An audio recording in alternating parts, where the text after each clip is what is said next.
is the. Do you want me to- Yeah, like hold on to it if you can. Okay. Okay, thank you. This here is your lateral and vertical thrusters. Okay. So pulling it up towards you moves the ship up, pushing it down moves it down, and then you've got left and right as well. You only really need that when landing. Okay. Which is what we're gonna throw you in. This is the medium to deep end. Nice. So first thing to do is to request launch. So we'll request launch. So you're going to come up from your hangar here, and then you'll come up to the surface of the Coriolis starport. And here we are on the surface. So this is the airlock that you're going to need to try and get out of. Okay. So in a second, once the blast shield moved out of the way. So now you've been released from your pad. So using your lateral thrusters, you want to bring yourself up from the pad slightly. That's it. Just in case you impart some wisdom. That's it. There we go. And then, although you can fit through the slot this way, it might be easier to just rotate slightly around to either left or right, and just bring yourself parallel to it. So you're in quite a nimble ship here, and it's actually quite a lot smaller than the slot. So actually, there's a lot of latitude. Okay. You'll see later it gets harder. Yeah. I'm going ahead slow. Yeah. No. Like I'm at home. Cautious. Yeah. You should see how Adam does it these days. In fact, he did a barrel roll going through. I actually just to show how arrogant. I was just playing with a guy who's just first time playing it, and he was like, I'm going to do a barrel roll, and he managed to do it. He got through cleanly. Yeah. I was quite First impressed. time I did it, I ended up hitting those blinking yellow lights. Yeah, I don't want to be that guy from Galaxy Quest who scrapes the paint. So don't forget you've got your as well, because at this point it might be a good idea to just tip your nose. There you go. Yeah.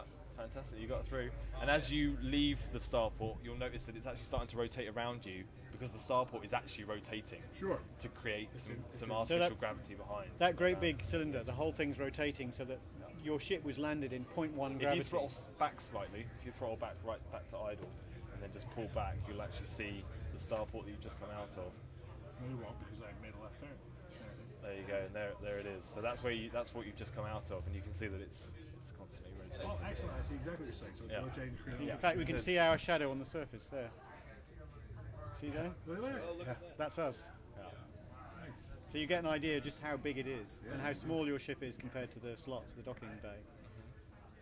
And you can see that. So this is all rotating. So out here is up to about 1G.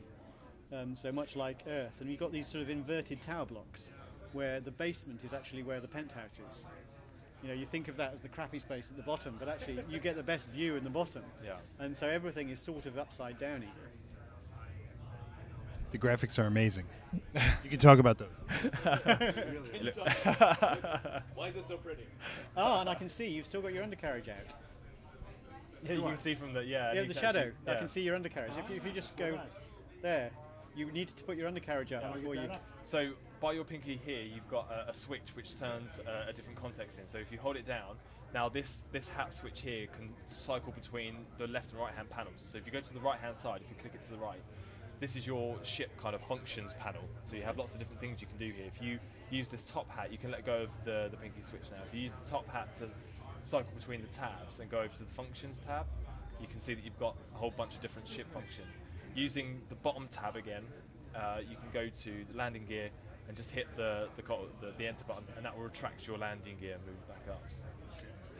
So if you hit the pinky switch again, you can just go straight back into That's this mode. new in this version. This planet. No, that's new. The landing gear, unless I can. No, that was there in GDC as well. Yeah, you guys had that. Yeah. The next thing we're going to do, we'll perform a hyper jump. You need to clean your ship up, so you have to do all these sorts of things. You have to make sure your cargo scoops retracted. You have to make sure your landing gear retracted, your hard points deployed, and all these sorts of things. It's quite a manual process, but it's quite involved and cool. Sure. So the first thing we need to do is I would move away from the starport. So if you point, if you just kind of head in that direction, let's pump loads of power to your engines. You've got boost here as well. So if you use this button here, that's your boost. So if you click that, it gives you a good big surge of power. We'll just move away from the starport so that we get out of its mass lock, at which point we can form a big hyper jump to a nearby system. In fact, shall we use the galactic map to? Yeah, absolutely. Okay. If you want to do that, so if you want to throttle back now, just what we're going to do is we're going to do the equivalent of getting the map out in our car and having Yeah. a look at where we want to go. And if you've got the map on your knee, you don't want to be in the fast lane of the Exactly. freeway. So if you hit the pinky switch again and hold it down and go to the left-hand side this time, with the bottom, that's the one. And then using the bottom switch, just go up to the galaxy map. That's it, and then hit the enter button. That's it. We'll start up the galaxy map. So I'm going to take control here. I've got the mouse here, and So we're in Dahan, which is where you're based, but here, this white circle represents a volume of about 200 cubic light years. But that's because we're restricting the premium beta to that volume so far to keep all the players together. If we zoom out a little bit, you'll see that there are masses of systems around. Every one of these is a real system. And the entire night sky, every dot in the night sky you can visit. And that's what these are. So, if you want to zoom out some more, and just sort of keep zooming, you see that all the dust in the galaxy, but as you zoom out more and more, you'll see the shape of the galaxy. And that's all real. It's all the real sizes, all the real numbers of stars. We've got 400 billion stars. 150,000 of them are actually entered from proper databases. So the real. So every dot in the night sky you can see, even the little faint ones, is in the game, and even ones you can see in telescopes. So I think in the night sky you can see about 6,000 stars with the naked eye. That's right, yeah. so if we have a quick look in the sort of the core, you can see that it gets incredibly bright, incredibly dense with Yeah. stars. So And that's again, what your night sky would look like, and it wouldn't look very night-like. It'd actually be quite bright. yeah. But again, just to point out that I can click on a star and then go to it, so they're all live actual things. It's not just a pretty impressive. It is really amazing. So should we go to Sol? Yeah. So our sun, we can see the area around it. You'll probably recognise some familiar systems: Alpha Centauri, Barnard Star, Wolf 359, and also WISE. This was only recently discovered, and it's what we call a brown dwarf. So if we zoom into Sol a little bit, you can sort of also see the constellations in the night sky. There's the Awesome. And that's because there's one of these pull downs you can turn on or off, showing constellations. So you see the plough, but it's only that shape because we're looking at it from near Sol. Sure. So if we just move you see it slowly distort. Yeah. Because our constellations are not our constellations. You could have got them from somewhere else. Absolutely. And in fact, there's even a website now talking about the constellations of the systems in the premium beta and naming them. So there's one that looks like a teacup with a spoon in it. okay. So the galaxy is really, it's a labour of love, but it's really, really rich, and it's as accurate as we can make it. We've got all of the exoplanets in there. In fact, there was one where we've had to work out the orbit didn't make sense, because we know that there's around a binary pair, we know there's an object of very nearly 50 Jupiter masses, it looks like, but the orbit doesn't make sense unless you put it perpendicular to the plane, when it just about works. So we've done that. So it's kind of like that the scene from the Kevin Spacey movie where he figures out and he shows him exactly, like, this doesn't work. How do you know about this star? And he goes, it works if you look at it like this. Yeah. When he's what the heck is that movie called? Really, you guys? Skip it.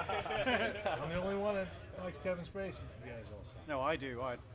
House of Cards is excellent. Okay, so should we go to, let's go to Erenin. Yep. Agricultural, but also an independent system. And we happen to know that there's a bit of an area of conflict around that. And so one of the things you can do in the game is sign up as a mercenary. That's what we're going to And you can fight on either side. You can even go in with your friends.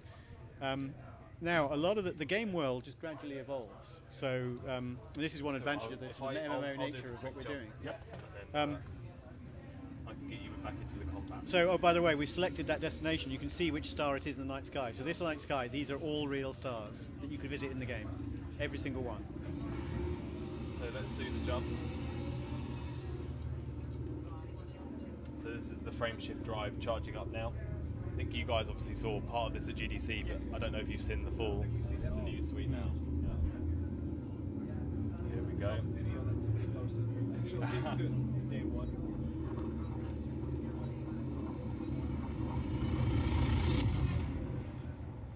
Here we are, jump coming across into the new system. One of the things to get the night sky right, we put all those stars in, but the night sky looked really bright and didn't look right. So we put in lots and lots of dust into the galaxy so that the night sky matches. And what's interesting is there is a lot of it, a huge amount of dust has had to go in. But hyperspace is obviously taking you through that to the next system. So this is the star Erenin that you've just gone to, which is quite an orangey yellow one. So let's go to the conflict zone. So this is where we've got some conflict between the Federation and the Iranin system. So we're in Super Cruise now. This is one of the other travel modes. Before we were in normal flight, where you can reach kind of up to about 500 meters per second in some of the ships.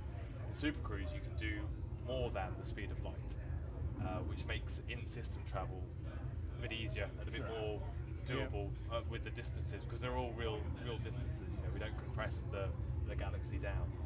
So we've got just So over we're already 500 doing light seconds away, and we're already doing 10 or 11 times the speed of light. Speed of light. So I'll just do this bit for you, and then we can get you into the combat side of things. The other thing, go on, Yeah, Dave. sorry, the little orange lines on the HUD also are the orbits of the various planets. They're all orbiting in real time. And there's even time lapses of people taking, you know, sort of seeing the moons moving relative to each other. So here we are, we're coming in now, 150 light seconds away, not too far. Super Cruise is a very manual process as well, in the sense that you can, and I have quite often, you can overshoot the target if you're not careful. It's kind of like a bigger sense of docking almost. You know, you have to really be careful the way you come in. So we'll also see the body that we're approaching up here soon. You can see it starting to appear now.